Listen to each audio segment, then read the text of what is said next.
ॐ नमः शम्भवाय च मयो भवाय च नमः शङ्कराय च मयस्कराय च नमः शिवाय च शिवतराय च ॐ विश्वानि देव सवितर्दुरितानि पराशुव जदभद्रं तन्न आशुव।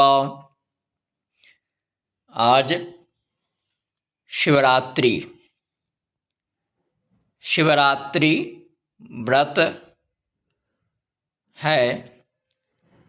शिवरात्रि में क्या करना चाहिए, शिव की क्या महिमा है, यह सब शास्त्रों में वर्णित है। शिवरात्रि के बारे में माघ फाल्गुनयोर मध्ये कृष्णाया च चतुर्दशी दत्ते शिवः फलं यस्मात् तेन सर्वसुरासुरैः शिवरात्रिरिति ख्याता मत्कलेव पृथक स्थिता। कहते हैं दत्ते शिवः फलम, फलम शिवः दत्ते, शिवः फलम प्रयच्छति। भगवान शंकर फल प्रदान करते हैं उपासकों के लिए, इसलिए इनको शिवरात्रि कहा गया है। उपवासम करिष्यन्ति जागरणेन समन्वितम यथोक्त शास्त्र मार्गेण तेषां मोक्षो न संशयः। कहते हैं जो उपवास करता है, रात्रि जागरण पूर्वक शिव की उपासना करता है, उसके लिए विशेष फल का कथन किया गया है। और खास करके उपनिषद संग्रह में रुद्रोपनिषद है, उसमें विश्वमयो ब्राह्मणः शिवं व्रजति। ब्राह्मणः विश्वमयः सर्वमयः, कहते हैं ब्राह्मण सर्वमय है। ब्राह्मण में आप सब कुछ की कल्पना कर सकते हैं, ब्राह्मण में सब कुछ विद्यमान है। ये उपनिषद कहती है ब्राह्मणः सर्वमय विश्वमयः ब्राह्मणः शिवं व्रजति। ब्राह्मण भगवान शिव के पास में जाते हैं और कहते हैं ब्राह्मणः पंचाक्षरम अनुभवति। जब भगवान शिव के पास में गए तो ब्राह्मणों ने पंचाक्षर मंत्र का अनुभव किया। मंत्र का अनुभव किया, अनुभव किया अर्थात दर्शन किया, श्रवण किया, अवगाहन किया। पंचाक्षर मंत्र क्या है? शिवाय ओम नमः, नमः शिवाय, इसमें प्रणव लगा देते हैं, शिव सबसे चतुर्थी करते हैं, नमस्कार जोड़ते हैं। पंचाक्षर मंत्र ब्राह्मण शिव पूजा रतः शिव भक्ति विहीनश्चेत स चांडाल उपचांडालः। कहते हैं जो भगवान, उपनिषद कहती है कि ब्राह्मणों का कर्तव्य है वह शिव पूजन करे, घर में शिव पूजन करे, और जो नहीं करता वह चांडाल और उपचंडाल, चांडाल के समीप, चंडाल के समकक्ष हो जाता है। चतुर्वेदज्ञोपि शिव भक्त्यांतर्भवति सैव ब्राह्मणः। कहते हैं जो चारों वेद का निष्णात पंडित प्रकांड क्यों नहीं हो, लेकिन उसे शिव भक्ति में लीन होना चाहिए। अधमश्च चांडालोपि शिव भक्तोपि ब्राह्मणात् श्रेष्ठतरः। और अगर चांडाल भी है और वह शिव भक्ति में, आराधन में लीन है, तो वह ब्राह्मण से श्रेष्ठ हो जाता है जो ब्राह्मण शिवाराधन नहीं करता। ब्राह्मण त्रिपुंड धृतः अतएव ब्राह्मणः। कहते हैं ब्राह्मण त्रिपुंडधारी होता है, इसलिए उसे ब्राह्मण कहा गया। शिव भक्ति रेव ब्राह्मणः, ब्राह्मणों के लिए शिव भक्ति ही प्रमुख है। शिवलिंगार्चन युतश्चांडालोपि सैव ब्राह्मणाधिको भवति। कहते ब्राह्मण से अधिक हो जाता है। अग्निहोत्र भाषित शिव भक्त चांडाल हस्त विभूति शुद्धा। कहते हैं विभूति धारण करना चाहिए, और विभूति धारण करने के लिए, भस्म धारण करने के लिए श्रीमद् देवी भागवत में अनेक प्रकार के भस्मों की बात कही गई है। जो कौन सा भस्म किसे धारण करना चाहिए, अग्निहोत्री कौन सा भस्म ले, किस भस्म में क्या विशेषता है। विरक्ता नाम कहते हैं कपिशा वा श्वेत जापी धूम्र वर्णा वा, विरक्ता नाम तपस्वी नाम शुद्धा, गृहस्था नाम निर्मल विभूति ही। गृहस्थों के लिए विभूति शुद्ध सफेद होना चाहिए। तपस्वी भी सर्वभस्मधार्यम, और तपस्वियों के लिए किसी भी प्रकार का भस्म धारण करने योग्य है।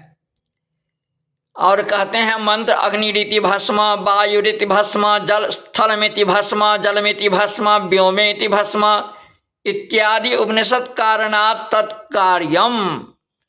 कहते हैं ये उपनिषद उपदेश करती है कि इन मंत्रों से आप भस्म को आमंत्रित करें।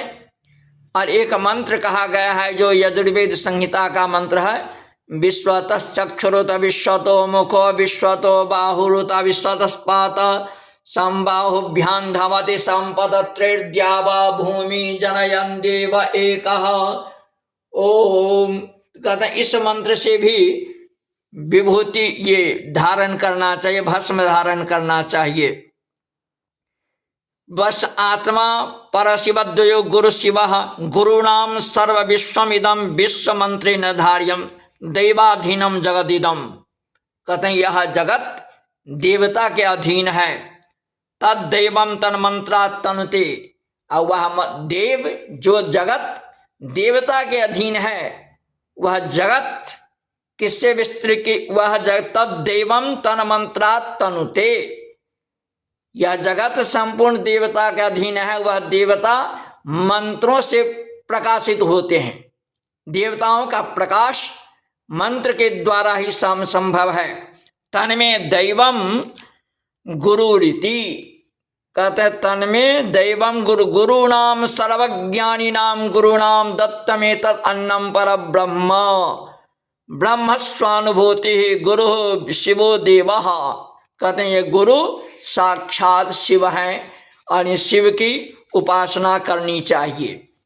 अब बात आती है शिव पूजन में बिल्वपत्र का क्या महत्व है, बिल्वपत्र कैसे चढ़ाना चाहिए, क्या है। कहते हैं ये बिल्वपत्र सद्यो जातम प्रपद्यामि सद्यो जाताय वै नमो नमः, भवे भवे नाथ भवे भस्वमां भवोद्भवाय नमः, वामदेवाय नमो, ज्येष्ठाय नमः, श्रेष्ठाय नमो, रुद्राय नमः, कालाय नमः, कलविकरणाय नमो, बलविकरणाय नमो, बलाय नमो, बल प्रमथनाय नमः, सर्वभूतदमनाय नमो, मनोन्मनाय नमः, अघोरेभ्योऽथ घोरेभ्यो घोरघोरतरेभ्यः सर्वेभ्यः सर्वसर्वेभ्यो नमस्ते अस्तु रुद्ररूपेभ्यः। तत्पुरुषाय विद्महे महादेवाय धीमहि तन्नो रुद्रः प्रचोदयात्। देवीं ध्यायेत् तथा वृक्षे विष्णु रूपम सर्वदा। कहते हैं जो देवी की का ध्यान करते हुए विष्णु रूप विश्वरूप भगवान विष्णु का ध्यान करें और बिल्व वृक्ष का पूजन करें, 3 बार प्रदक्षिणा करें। ब्रह्म रूपम च विज्ञेयम सर्वरूपम विभावयेत्। वह जो बिल्व वृक्ष है ब्रह्म का साक्षात प्रतिमा है और उसमें सभी देवता की भावना करें। कहते हैं उत्तान पृष्ठभागे अमृतम जस्मात् अर्चयेन मम तुष्टये। कहते हैं पृष्ठभाग में अमृत का वास होता है बिल्व पत्र में। उत्तान बिल्वपत्रम च यः कुर्यान् मम मस्तके मम सायुज्यमाप्नोति नात्र कार्या विचारणा। जो उत्तान करके बिल्वपत्र भगवान शिव के मस्तक पर धारण करवाता है उसे शिव सायुज्य का सामर्थ्य प्राप्त होता है, शिव सायुज्य मिलता है। ब्रह्म रूपम कला रूपम वेद रूपम महामुनि। कहते हैं तस्मात् सर्व उत्तान बिल्वपत्रेण पूजयेत् सर्वसिद्धये। कहते हैं बिल्वपत्र का 2 भाग होता है, एक उत्तान भाग होता है। उत्तान भाग माने जो ऊपर की तरफ जो पेड़ पौधे में जो लगे रहते हैं, एक पृष्ठ भाग होता है। तो इसका जो चिक्कन भाग होता है उसी भाग को भगवान शिव के ऊपर में अर्पित करना चाहिए। बिल्वपत्र को चढ़ाने का जो तरीका है वह इस तरह से चढ़ाना चाहिए जैसे यह बिल्वपत्र है। आप इस बिल्वपत्र में आप देखेंगे तो इस तरह से बिल्वपत्र है। अब बिल्वपत्र का जो यह भाग है, इस भाग को भगवान शिव के ऊपर में धारण करवाना चाहिए। इस तरह से उत्तान बिल्वपत्र हुआ। कहते हैं बिल्वपत्र बिना वस्तु नास्ति किंचित तवा नघा, तस्मा सर्व प्रयत्नेन, सभी प्रकार के प्रयास से बिल्वपत्र से भगवान शिव की आराधना करनी चाहिए। उत्तान पत्र पूजाम च जह कुर्यान मम मस्तके इह लोके खिलम सौख्यम प्राप्नोत्यन्ते पुरे मम। कहते हैं इस लोक में, इस संसार में तो सर्व सौख्य, सभी प्रकार के सुख, सांसारिक जो वांछा है उस व्यक्ति की, उसकी प्राप्ति होती है और भगवान शिव अपने लोक में उसे स्थान देते हैं। तिष्ठत्येव महावीरः पुनर्जन्म विवर्जितः। कहते हैं उसका पुनर्जन्म पुनः नहीं होता, वह पुनर्जन्म के संकट से मुक्त हो जाता है। बिल्व पूजन तो लोके मत पूजाया परा नहीं। कहते हैं बिल्व पूजन से, बिल्व वृक्ष के पूजन से भगवान शिव का पूजन हो जाता है। दद्यात ब्रह्म भ्रूण वीर हत्या। कहते हैं अनेक प्रकार के जो पाप हैं उन पापों से मुक्ति के लिए भगवान शिव के ऊपर में बिल्वपत्र की आराधना करनी चाहिए, बिल्वपत्र चढ़ाना चाहिए। बिल्वम विधानत स्थाप्य वर्धयित्वा च तद्दलैः जह पूजयत इमाम भक्त्या सोहम एव न संशयः। कहते हैं भक्ति पूर्वक भगवान शिव की आराधना भक्ति पूर्वक करनी चाहिए। और कहते हैं जो भक्ति पूर्वक करने से आपको शिव सायुज्य का लाभ मिलता है। और पंचांग का इत्यादि कहते हैं यह नक्तव्रत है। यावत रात्रो शिवार्चनम सहस्र अश्वमेध समफल प्रदम। कहते हैं सहस्र हजारों अश्वमेध का फल की प्राप्ति इसमें होती है। गौरी शंकर विवाहोत्सव, भगवान शिव और पार्वती का यह विवाहोत्सव महोत्सव है। रावणेश्वर वैद्यनाथ सिंहेश्वर स्थान यो प्रतिष्ठा दिनम पंचांगकार लिखते हैं जो रावणेश्वर जो वैद्यनाथ धाम है उसके स्थापना का दिवस भी है। कहते हैं वर्षे वर्षे महादेवी नित्यम भक्त्या प्रपूजयेत अर्णवो यदि वा सूर्यश्छाद्यते हिमपानपि चलन्ते ते कदाचिद वै निश्चलम च शिवव्रतम। कहते हैं यह जो असंभव है वह संभव हो सकता है, लेकिन जो असंभव है वह भी कदाचित आपको संभव दिखने लगे। हिमवान जो हिमालय है वह चलने लगे। लेकिन शिवव्रत जो आपने चतुर्दशी युक्त जो शिवव्रत किया है उस शिव महाशिवरात्रि व्रत जो भगवान शिव पार्वती के विवाहोत्सव से संबंधित व्रत है, इस व्रत के अनुष्ठान से भगवान शिव साक्षात प्रसन्न होते हैं। यह कभी भी नष्ट होने वाला कृत्य नहीं है। भगवान शिव को आशुतोष कहा गया है।